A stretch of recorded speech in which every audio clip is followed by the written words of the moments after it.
જય શ્રી કૃષ્ણ, રાધે રાધે. મિત્ર, 8મા અધ્યાયની શરૂઆતમાં કૃષ્ણને પ્રશ્નો જે પૂછ્યા અર્જુને 7 પ્રશ્નો, અને ભગવાને 7 પ્રશ્નોનો બહુ વ્યવસ્થિત જવાબ આપ્યો. છેલ્લે 6થા શ્લોકમાં ભગવાને ત્યાં સુધીનું કીધું કે જે લોકો મને નથી ભજતા એમનું શું થાય છે. ત્યારે ભગવાને કીધું કે યમ યમ વા અપી સ્મરણ ભાવમ ત્યજતી અંતે કલેવરમ, જે ભાવનું સ્મરણ કરતા કરતા જે પોતાના શરીરને છોડે છે, ભગવાને કીધું તત ભાવ ભાવિત, એ અંતિમ સમયે જે તમે ભાવનું ભજન કર્યું છે ને એ જ ભાવ નથી સંપૂર્ણ રહ્યો છે, અથવા એ ભાવને તમે પ્રાપ્ત કરો છો. અને જો અંતિમ સમયે તમે મારું સ્મરણ કર્યું હોય તો મને પ્રાપ્ત કરશો. નિયમ આ છે કે અંતિમ સમયે છેલ્લી ઘડીએ, આપણે ફોટોગ્રાફરનું ઉદાહરણ આપ્યું હતું, લાસ્ટ સમયે ક્લિક કરતી વખતે તમારો ચહેરો કેવો હતો એ છેક સુધી રહેશે. એ ફોટાને તમે 100 વર્ષ 200 વર્ષ 500 વર્ષ રાખો, એ જ ભાવ ચહેરા ઉપરના રહેશે ફોટાની અંદર, કેમ કે અંતિમ સમય આવો હતો. અને ભગવાન એ વાત કરે. હવે ભગવાન 7મા શ્લોકમાં અર્જુનને વાત કરે છે કે તસ્માત સર્વેષુ કાલેષુ મામ અનુસ્મર યુદ્ધશ્ચ. ભગવાન કહે છે તારે આ પણ કરવાનું છે અને યુદ્ધ કરવાનું છે.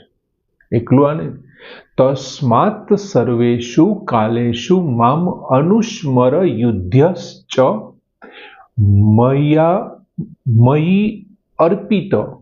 મયી અર્પિત મનોબુદ્ધિ મામ એવ એષ્યસી અસંશય. જો આખી લીટી એક જ શબ્દની છે, મયી અર્પિત મનોબુદ્ધિ મામ એવ એષ્યસી અસંશયમ. હવે ભગવાન શું આમાં કહેવા માંગે છે કે તસ્માત એટલે તેથી, હે અર્જુન તું સર્વેષુ કાલેષુ, સર્વકાળે. આગળ એમ કીધું ભગવાને પૂર્વ શ્લોકમાં કે છેલ્લી ઘડીએ તારો જે ભાવ છે એ ભાવને તું કાયમ તદભાવ ભાવિત, તે ભાવને તું કાયમ પ્રાપ્ત કરીશ. હવે તસ્માત તેથી હે અર્જુન તું સર્વેષુ કાલેષુ મામ અનુસ્મર. સર્વેષુ એટલે સર્વ, કાલે એટલે કાલેષુ એટલે કે કાળે, બધા જ સમયમાં બધા જ કાળમાં, મામ અનુસ્મર મારું સ્મરણ કર, મામ અનુસ્મર મારું સ્મરણ કર, ચ યુદ્ધ અને યુદ્ધ પણ કર, અને યુદ્ધ કર. તારે બધા કાળમાં શું કરવાનું છે? મારું સ્મરણ કરવાનું છે. ચ યુદ્ધ અને યુદ્ધ પણ કર. મયી અર્પિત મનોબુદ્ધિ, અર્પેલા મન અને બુદ્ધિથી યુક્ત થઈ.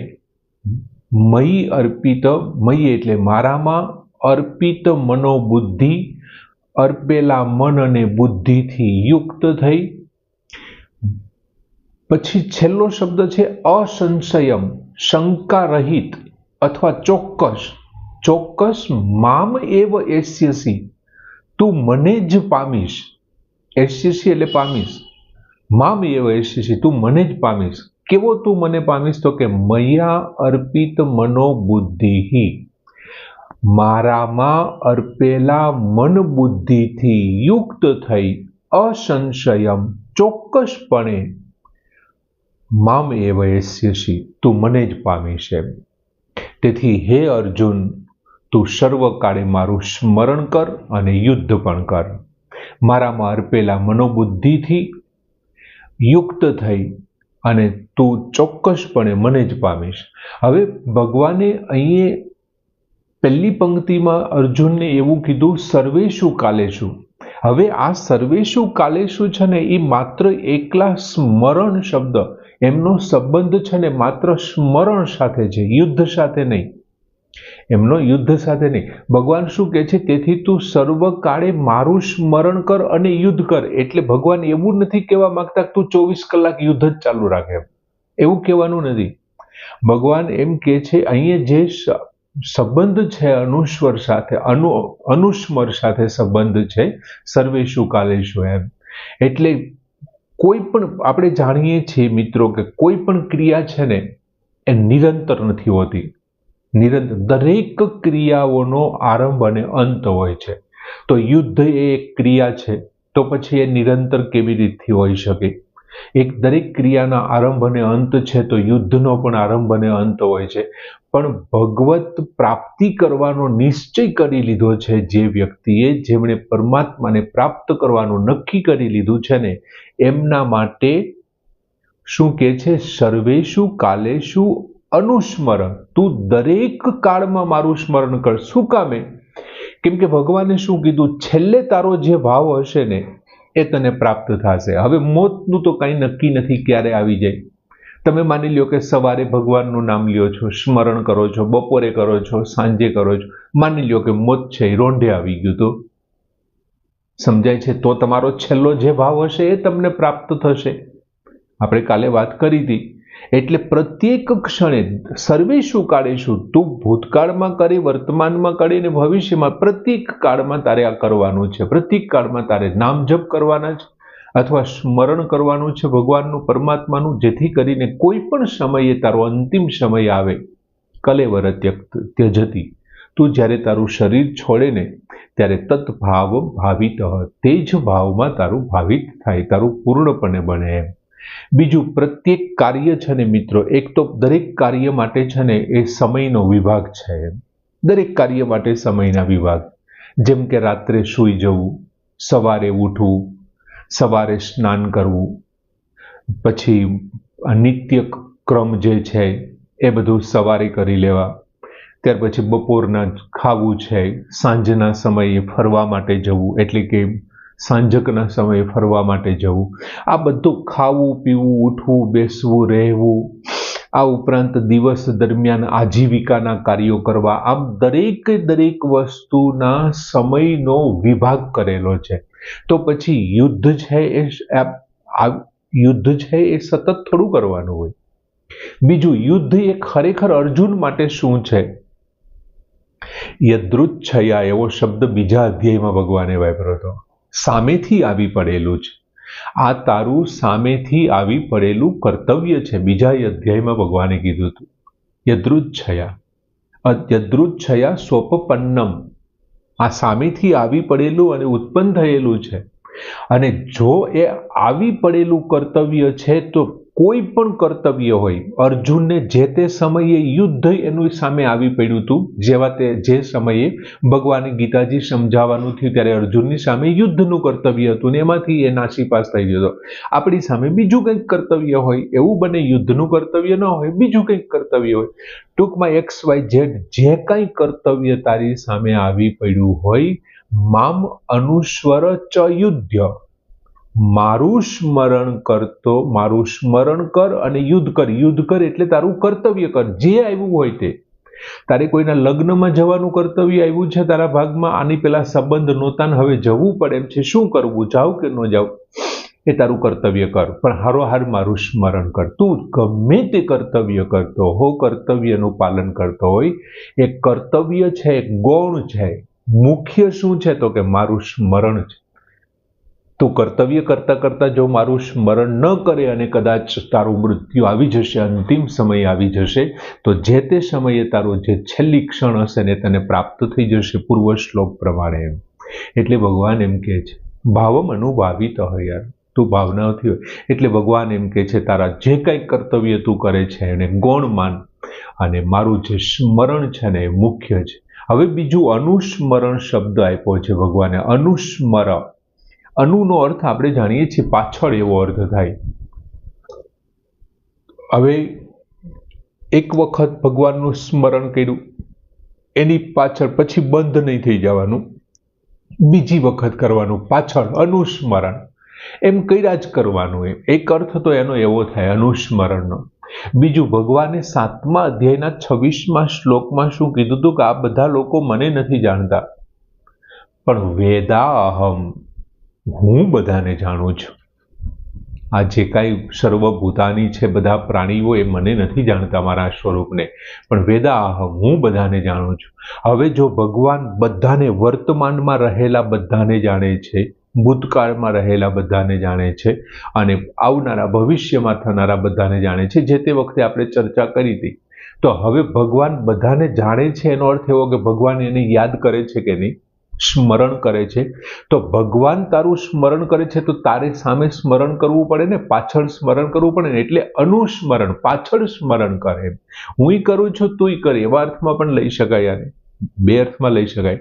પછીનો શબ્દ ભગવાને આપ્યો મયી અર્પિત મન બુદ્ધિ. અહીં મનથી, મન અને બુદ્ધિને અર્પણ કરી દેવાની વાત છે. મયી એટલે મારામાં, અર્પિત એટલે અર્પિત કરેલા, અર્પણ કરેલા. શું? તો કે મન બુદ્ધિ.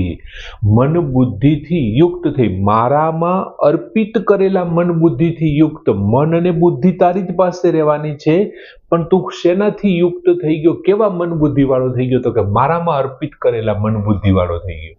હવે મનથી શું કરવાનું છે? સતત એમણે પરમાત્માનું ચિંતન કરવાનું છે. અને બુદ્ધિથી શું કરવાનું છે? તો કે પરમાત્માને પ્રાપ્ત કરવાનો નિશ્ચય કરવાનો છે. આપણે બીજા અધ્યાય વખતે જોયું હતું, નિશ્ચયાત્મક બુદ્ધિ થઈ જવી જોઈએ. એક અને માત્ર એક જ.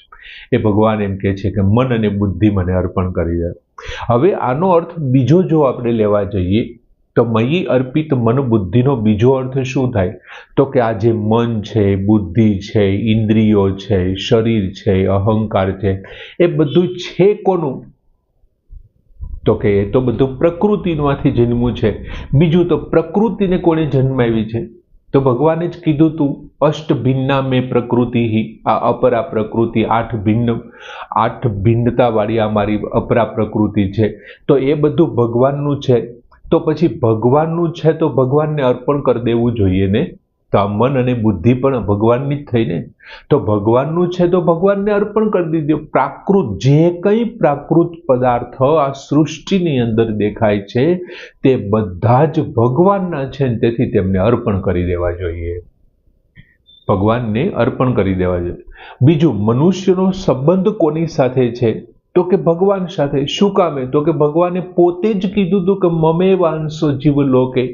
આ જીવલોકમાં મારો જ અંશ છે અને એમની સાથે એમનો સંબંધ છે પ્રકૃતિ સાથે, કે પ્રકૃતિમાંથી ઉદ્ભવેલા પ્રાકૃત પદાર્થ સાથે તો એમનો સંબંધ છે જ નહીં. જો આ શરીરી એ શરીર સાથે, મન સાથે, બુદ્ધિ સાથે, અહંકાર સાથે સંબંધ બાંધશે તો એ ભગવાનથી વિમુખ થઈ જશે. એટલે ઈશ્વરના પદાર્થોને ઈશ્વરને સોંપી દેવાની વાત છે, અર્પિત કરી દેવાની. મયી અર્પિત મન બુદ્ધિ. અને જો આવું થશે તો શું થશે? મન અને બુદ્ધિ વગેરે અર્પણ કરવાથી તું મને જ પ્રાપ્ત કરી લેશ. તું મને પ્રાપ્ત થશે. શું કામે એવું થશે? કેમ કે હું તને નિત્ય પ્રાપ્ત છું. તું જો આ બધું મને સમર્પિત કરી દઈશ ને, પ્રકૃતિના તત્વોને પ્રકૃતિ, તો પછી તું મને પ્રાપ્ત કરી લેશ. કેમ કે હું તને નિત્ય પ્રાપ્ત છું. મેં તને એના માટે તો મોકલો છે, મનુષ્ય અવતાર એટલા માટે તો આપ્યો છે. બીજું, શરીર અને સંસારને પોતાના માનવાથી થશે શું? કે તને ઈશ્વરની અપ્રાપ્તિનો અનુભવ થશે. તું શરીરને પોતાનું માનીશ તો કામનાઓ આવશે, મમત્વ આવશે. જેમ અર્જુને આ બધા શરીરને પોતાના દાદા, કોઈને મામા, કોઈને સસરાએ માની લીધા. એમને કારણે અર્જુનમાં મમત્વ આવ્યો અને કર્તવ્યમાંથી હટી ગયો. એટલે ઈશ્વરની અપ્રાપ્તિનો અનુભવ થશે. માટે તારી જાતને અર્પણ કરવાથી તારો અને મારો જે સંબંધ છે ને એ નિત્ય સંબંધ પ્રાપ્ત થઈ જશે. ભગવાને બહુ સરસ વાત કરી. બીજું, અસંશયમ કીધું ભગવાને. એમાં તું શંકા ન રાખ. તું એમાં મામ એવ એસ્યસી, તું મને જ પ્રાપ્ત થઈશ. યાર, એક વખત તું મને આ સમર્પિત કરી દે. મયી અર્પિત મન બુદ્ધય. અને તારે બે જ કામ કરવાનું છે. મામ અનુસ્મર યુદ્ધ. અને કેવી રીતથી? તો કે સર્વેશુ કાલેશુ. કેમ કે અંતિમ સમય કયો છે તું જાણતો નથી એમ. એટલે ભગવાને બહુ સરસ વાત કરી અર્જુન માટેની. આગળના શ્લોકને આમ જાણે વધારે મજબૂત રીતે બેસાડતા હોય એમ આ ઠાકુરે સમજાવ્યું કે આ પ્રમાણે કરવું જોઈએ. બીજું જાજુ કંઈ ન આવડે તો કંઈ નહીં. મિત્રો, ભગવાને આમાં બહુ સરસ વાત કરી. મામ અનુસ્મર યુદ્ધસ્વ. મારું સ્મરણ કરતા કરતા તારા કર્તવ્યનું પાલન કર, બાકીનું કંઈ જરૂર નથી. અને સરસ મજાનો શ્લોક કે તસ્માત સર્વેશુ કાલેશુ મામ અનુસ્મર યુદ્ધસ્ય મયી અર્પિત મન બુદ્ધિ મામ એવ એસ્ય સંશય પૂર્ણ કરીએ. જય શ્રી કૃષ્ણ.